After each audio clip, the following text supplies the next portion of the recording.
What up, guys? My name is Jessica Sleep, and I'm going to discuss something with you today. But first, notice how I have this Christmas tree here? Yeah, I put it there on purpose. It's for decoration. It's supposed to be really close to my face. It's not supposed to be in the background. It's supposed to be really close. So that was intentional, just so you know. I'm excited about Christmas. It's almost Christmas, guys.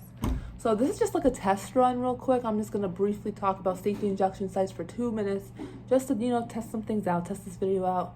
You see I have a new microphone here. I'm just trying to test everything out. So we're going to go on a 2-minute rant and then we're done. Safety injection sites from a healthcare point of view. Why they're a terrible idea. So 2 years ago I did an internship in Philadelphia where they first proposed the idea of safety injection sites, and not what they first proposed, like they've been proposing the idea, but the idea caught my attention mostly 2 years ago in 2018 when I did an internship in Philadelphia. And it wasn't based in Philly, it was based in Allentown, but some of the days we went to Philly. And they were asking a bunch of us as future healthcare professionals during a workshop, like, what do you think about this? They gave us an article to read about safety injection sites and how they want to first initiate them in Kensington, and kind of like the pros and cons. And they were asking us, what are your opinions on this? Do you guys see it working? Do you not see it working? Tell us your point of view. Tell us what you think. Let's just discuss it. And I feel like a majority of the people in my group / in the room either didn't know, they were like in the middle, or they were like, yeah, this is a great idea. But I felt like I was the only one that was like, this is a terrible idea. But I don't know if I actually verbalized it back then or not. I don't know if I was too shy back then, but I'm not shy now, so I'm going to tell you what I think. I think it's a terrible idea. Do you want to know why?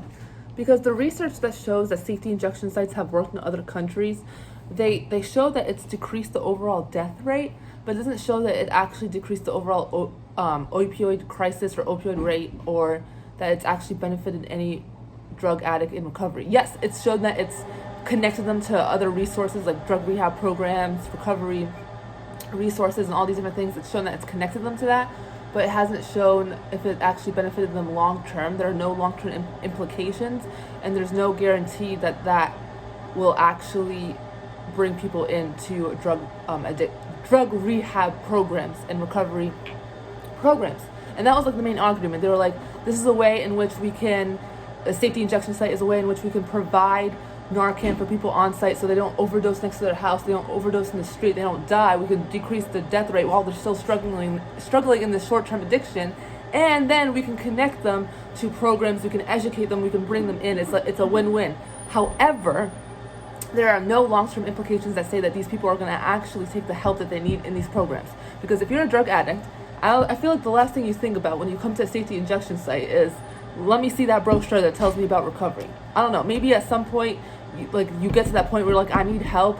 But when you're in the short-term addiction phase, when you're like looking for the next fix, that's not the first thing on your mind, first of all.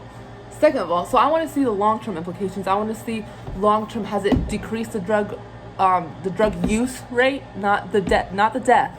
Of course it's going to decrease the death rate, because you're Narcaning these people. They're overdosing and you're Narcaning them. They're not dying because you're Narcaning them and reviving them back to life.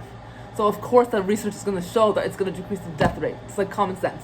However, from a healthcare point of view, that's not healthcare. To be able to provide a place where you enable someone to enable their addictive behavior, but then when they overdose, you Narcan them, and then they overdose and then you Narcan them, and then they overdose and you Narcan them. Like, that's not healthcare. That's not going to benefit them physically in the long run. Mentally also, obviously, physically and emotionally, that's not benefiting anybody. So I really don't understand how this is going to work. This idea is going to completely backfire, and I feel like it's just overall, I feel like it's just a guise to be like, we're providing a place where we can connect people to the right resources. There's enough resources available. There's enough drug rehab programs. There's enough facilities.